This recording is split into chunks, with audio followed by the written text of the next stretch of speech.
Абылғанамалы 28-ші қара сөзі. Ей мұсылмандар, біреу бай болса, біреу кедей болса, біреу ауру, біреу сау болса, біреу есер, біреу ессіз болса, біреудің көңілі жақсылыққа мейілді, біреудің көңілі жаманшылыққа мейілді. Бұлар неліктен десе, біреу сіздер айтасыздар, Құдай тағаланың жаратуынан бұйрығынша болған іс деп жай ойлар болсын.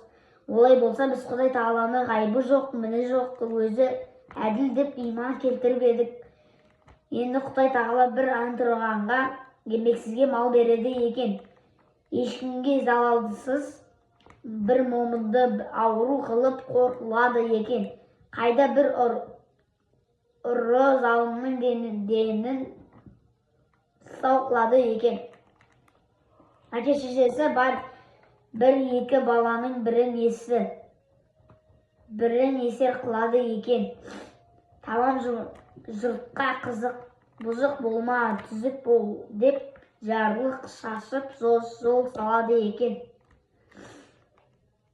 Түзікті бейіске шығарамын, бұзықты тозаққа саламын деп айта тұра пендесінің біреуін жақсылыққа мейілдіріп, біреуін жаманшылыққа мейілдіріп, өзін құдайлық құдіретімен біреуін жақсылыққа бұрып, біреуін жамандыққа бұрып жіберіп тұрады екен. Осының бәрі Құдай тағаланың ғайыпсыз, мінсіз ғафур рахимдығына, әділдігіне лайық емес пе? Жұрт та мүлік те өзінікі. Өз мүлкін өзі не қылса қыла береді. Бұл қылғанын не дей аламыз? Оны ғайыпты болды дей алмаймыз. Десең, ол сөзін Құдай тағаланың ғайыбы міні жоқ емес, толып жатыр. Бірақ айтуға бата алмаймыз дегенің емес пе? Олай болғанда пенде өз тырысқандығыменен не табады, бәрін қылдырушы өзі екен.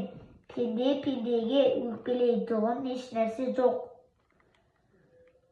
Кім жақсылық, кім жамандық қылса дағы Құдайдан келген жарлықты қылып жүр екен дейміз бе?